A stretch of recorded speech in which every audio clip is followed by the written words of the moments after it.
ಕತ್ತಲು ಎಲ್ಲಿದೆಯೋ ಅಲ್ಲಿ ದೀಪ ಹಚ್ಚುವಂಥದ್ದು ದುನಿಯಾ ವಿಜಯ್ ಕುಮಾರ್ ಅವರ ಸ್ಪೆಷಾಲಿಟಿ. ಸೊ ಈಗ ಹ್ಯಾಟ್ರಿಕ್ ಹೊಡೆಯಕ್ಕೆ ರೆಡಿ ಆಗಿದ್ದಾರೆ, ಅದು ಸಿಟಿ ಲೈಟ್ಸ್ ಮೂಲಕ.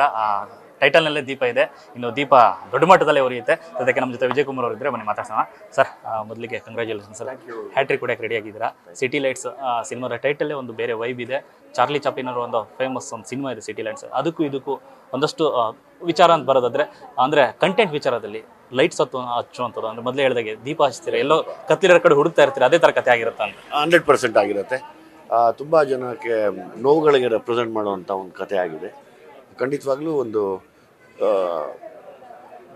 ವಿಶೇಷವಾದ ಸಿನಿಮಾ ಆಗತ್ತೆ ಇದು.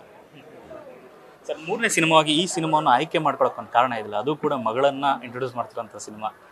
ಯಾವ ಕಾರಣಕ್ಕೋಸ್ಕರ ಮಗಳನ್ನ ಈ ಸಿನಿಮಾ ಮೂಲಕ ಪದಾರ್ಪಣೆ ಮಾಡಬೇಕು ಅಂತ ದೊಡ್ಡ ಮಗಳು ಬರ್ತೀನಿ ಅಂದ್ಲು. ಸೊ ಅವಳಿಗೊಂದು ಒಳ್ಳೆ ಕತೆ ಬೇಕಾಗಿತ್ತು. ಹಂಗಾಗಿ ಜಡೇಶ್ ಅದ್ಭುತವಾದ ಡೈರೆಕ್ಟ್ರು, ಅದನ್ನು ಅಲ್ಲಿ ಬಿಟ್ಬಿಟ್ಟೆ, ಆ ಜವಾಬ್ದಾರಿ ವಹಿಸ್ಕೊಂಡು ಹೋಗಿ ನೀನು ಅಂತ. ಇಲ್ಲಿ ಇವಳು ಈಗ ಈ ಟೈಮ್ಗೆ ಅವಳು ಹೀರೋಯಿನ್ ಆಗಿಬಿಡ್ಬೇಕು. ಸರಿ, ಅದಕ್ಕೆ ನನ್ನ ಸಿನಿಮಾನ ಮಾಡದಿರಾ ಸೈಡ್ಗೆ ಎತ್ತಿಟ್ಟು ಅವಳಿಗೆ ಮಾಡ್ತಾ ಇದ್ದೀನಿ ಸಿನಿಮಾನ. ನನ್ನ ತಂದೆಯಾಗ ಅದನ್ನೇ ಕೊಡಬಲ್ಲೆ ಅವ್ರಿಗೆ, ಇನ್ನೇನಿಲ್ಲ. ಹೋದ ತಿಂಗಳು ನಿಮ್ಮ ಬರ್ತ್ಡೇ, ಬಟ್ ಅವತ್ತು ಆ ವೈಬ್ ಕಾಣಿಸ್ಲಿಲ್ಲ. ಆ್ಯಕ್ಚುಲಾಗಿ ಇವತ್ತು ನಿಮಗೆ ಬರ್ಡೇ ಸಂಭ್ರಮ ಕಾಣಿಸ್ತಾ ಇದೆ ಸರ್, ನಿಮ್ಮ ಮುಖದಲ್ಲಿ ಮಗಳನ್ನ ಇಂಟ್ರೊಡ್ಯೂಸ್ ಮಾಡ್ತಿರೋಂಥ ಸಂದರ್ಭ ಮತ್ತು 3ನೇ ಸಿನಿಮಾ. Thank you. ನನಗೂ ತುಂಬ ಖುಷಿಯಾಗಿದ್ದೀನಿ. ಆ ಮಗಳಿಗೆ ಒಂದು ಇದು ಮಾಡೋಣ, ಒಂದು ಜವಾಬ್ದಾರಿ ವಹಿಸ್ಬಿಡೋಣ ಅಂತ. ಸೊ ಹಾಗಾಗಿ ಎಲ್ಲರ ಆಶೀರ್ವಾದ ಅವಳ ಮೇಲೆ ಇರಲಿ ಅಂತ ಕೇಳ್ಕೊತೀನಿ. ವಿನಯ್ ಕುಮಾರ್ ಅವ್ರ ಜೊತೆ, ಯಾಕಂದರೆ ದೊಡ್ಡ ಮನೆಗೆ ನಿಮ್ಗಿರೋಂಥ ಪ್ರೀತಿ ಅಂತ ಗೌರವ ಉದಾಹರಣೆಗಳು ಸಾಕಷ್ಟು ಇದೆ ಸರ್, ಆ ಮನೆ ಮೇಲೆ ನಿಮ್ಗಿರುವಂಥ ಅಭಿಮಾನ. ಸೊ ಈಗ ಅವ್ರಿಗೆ ಒಂದು ಡೈರೆಕ್ಷನ್ ಹೇಳೋಂಥ ಸಂದರ್ಭ, ವಿನಯ್ ಅವರನ್ನು ಈ ಪಾತ್ರಕ್ಕೆ ಆಯ್ಕೆ ಮಾಡ್ಕೊಳ್ಳೋಂಥ ಕಾರಣ? ತುಂಬ ಒಳ್ಳೆ ಆ್ಯಕ್ಟ್ರು, ತುಂಬ ಒಳ್ಳೆ ಆ್ಯಕ್ಟ್ರ್. ಆಮೇಲೆ ತುಂಬ ವಿನಯ್ ಆಗಲಿ ಯುವ ಆಗಲಿ ತುಂಬ ಹಂಬಲ್ ಆಗಿರ್ತಾರೆ. ಅದು ತುಂಬ ದೊಡ್ಡತನ. ಅದು ಆ ದೊಡ್ಡ ಮನೆಯ ಮಕ್ಕಳು ಅಂತೇಳಿ ಅಥವಾ ಮೊಮ್ಮಕ್ಕಳು ಅಂತೇಳಿ ಎಲ್ಲೂ ದುರಾಂಕಾರ ಪಡಲ್ಲ. ಅದು ನನಗೆ ತುಂಬ ಖುಷಿ ಅನಿಸುತ್ತೆ. ತುಂಬ ಹಂಬಲಾಗಿ ಸಾಮಾನ್ಯರಂತೆ ಇರ್ತಾರೆ. ನಾವೇನೂ ಇಲ್ಲ, ನಾವು ನಿಮ್ಮ ಜೊತೆ ಇರ್ತೀವಿ ಅಂತ ಇರೋದೇ ಅದ್ಭುತವಾದ ಗುಣ. ಅದು ಆ ಗುಣಗಳು ತುಂಬ ರೇರ್ ಸಿಕ್ಕದು. ಅದು ನನಗೆ ತುಂಬ ಇಷ್ಟ ವಿನಯಲ್ಲಿ. ನಿರಂತರವಾಗಿ ಪರಿಶ್ರಮ, ಅಂದರೆ ಸಿನಿಮಾ ಮೇಲೆ ಹುಡುಕಾಟ ನಡೆಸ್ತಾನೆ ಇರ್ತೀರಿ ಸರ್. ಈ ಸಿಟಿ ಲೈಟ್ಸಲ್ಲಿ ಯಾವುದಾದ್ರು ಹುಡುಕಾಟ ಸರ್? ಯಾಕಂದರೆ ಸಲಗ ಮತ್ತು ಭೀಮದಲ್ಲಿ ಬೇರೆದೇ ಒಂದು ಕಂಟೆಂಟ್ ಮೂಲಕ ಕ್ವಶನ್ ಅದು. ಆ ಲೈಟ್ ಕೆಳಗಡೆ ಅಂದರೆ ನಾವು ಲೈಟ್ ಹಾಕಿದಾಗ ನಮ್ಮ ಶಾಡೋ ಕಾಣ್ತಾ ಇದೆ ಅನ್ಕೋತೀವಿ. ಗೊತ್ತಿಲ್ಲ, ಅದು ನಮ್ಮ ಶಾಡೋಗೆ, ನಮ್ಮ ನೆರಳಿಗೆ ಏನೇನೋ ಅಂಟ್ಕೊಂಡ್ಬಿಟ್ಟಿರುತ್ತೆ.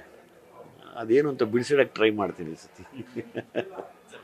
ಪೋಸ್ಟಲ್ಲಿ ನೋಡಿದಾಗ ಊರು ಮರಿ ಹೊತ್ತಂಥ ಒಂದಷ್ಟು ಸಮುದಾಯಗಳಿದೆ ಸರ್. ಈಗಲೂ ಬೆಂಗಳೂರಲ್ಲಿ ಪ್ರತಿ ಟ್ರಾಫಿಕ್ ರೋಡಲ್ಲಿ ನಿಂತಾಗ ಸಾಕಷ್ಟು ಜನ ಬಂದು ಕೇಳ್ತಾರೆ. ಒಂದಷ್ಟು ಜನ ಅದನ್ನು ಒಂದು ವೃತ್ತಿಯಾಗಿ ಒಂದಷ್ಟು ಕನ್ವರ್ಟ್ ಮಾಡ್ಕೊಂಡು ಬೇರೆಯವರು ಬಂದು ಜಾಯ್ನ್ ಆಗಿದ್ದಾರೆ ಸಾಕಷ್ಟು. ಅದ್ರ ಬಗ್ಗೆ ಏನಾದ್ರು ಇದೆಯಾ ಸರ್ ಅಂತ? ಇಲ್ಲ, ಅದೊಂದು ಸಿನಿಮಾಲ್ಲಿ ಒಂದು ಟೈಮಲ್ಲಿ ಬರುತ್ತೆ ಇದು. ಸೊ ಹಂಗಾಗಿ ಯಾವಾಗಲೂ ಕೆಲವು ಸಮುದಾಯಗಳು ಪಾಪ ಇನ್ನೂ ಇಂಪ್ರೂವ್ ಆಗಿಲ್ಲ, ತುಂಬ ಕಷ್ಟದಲ್ಲಿದ್ದಾವೆ. ಹಂಗಾಗಿ ಅದ್ರ ಹುಡುಕಾಟದಲ್ಲಿ ಇರ್ತೀನಿ. ಇವತ್ತಿಷ್ಟು ನಾವು ಮುಂದುವರೆದ್ರೂ ಕೂಡ, ಈ ಪ್ರಪಂಚ ಎಷ್ಟು ಮುಂದುವರೆದ್ರೂ ಕೂಡ, AI ಕಾಲ ಬಂದರೂ ಕೂಡ ಎಷ್ಟೋ ಸಮುದಾಯಗಳು ಬೆಳಕಿಗೆ ಬಂದಿಲ್ಲ, ಇನ್ನೂ ಬಡತನದಲ್ಲಿ ನರಳ್ತಾ ಇದ್ದಾರೆ. ಎಜುಕೇಷನ್ ಇಲ್ಲ, ಕಷ್ಟ ಇದೆ ಅವ್ರಿಗೆ. ಇವತ್ತು ಎಷ್ಟೋ ಜನ ಟ್ರೈಬ್ ಮಕ್ಕಳು ನರಳ್ತಾ ಇದ್ದಾರೆ. ಅದ್ರದ್ದೆಲ್ಲ ಒಂದೊಂದ್ಸರಿ ಬೇಜಾರಾಗುತ್ತೆ ನೋಡಿದಾಗ. ಅದ್ರದ್ದೇ ಒಂದು ಸಣ್ಣ ಸಣ್ಣ ಅಂಶಗಳು ಸಿಕ್ಕಿದಾಗ ಬಳಸ್ಕೊಳ್ಳೋಣ ಅನ್ನೋ ಆಸೆ. ಅದೊಂದು ಕಿಚ್ಚಿದೆಯಲ್ಲ ಸರ್, ಒಂದು ಯಾರೂ ಹೇಳದೆ ಒಂಥರ ವಿಚಾರಗಳನ್ನ ನಾನು ಹೇಳಬೇಕು ಅಂತದ್ದು. ಯಾಕೆ ಅದನ್ನು ತುಡಿತಾ ಇರುತ್ತೆ ನಿಮ್ಗೆ ಯಾವಾಗಲೂ? ಹೌದು, ಈಗ ನನಗೂ ಒಳ್ಳೇದಾಗಿದೆ, ಬೇರೆಯವ್ರಿಗೇನು ಒಳ್ಳೇದಾಗುತ್ತೆ? ಒಳ್ಳೇದು ಬಯಸ್ಬೇಕು ಅವ್ರಿಗೆ.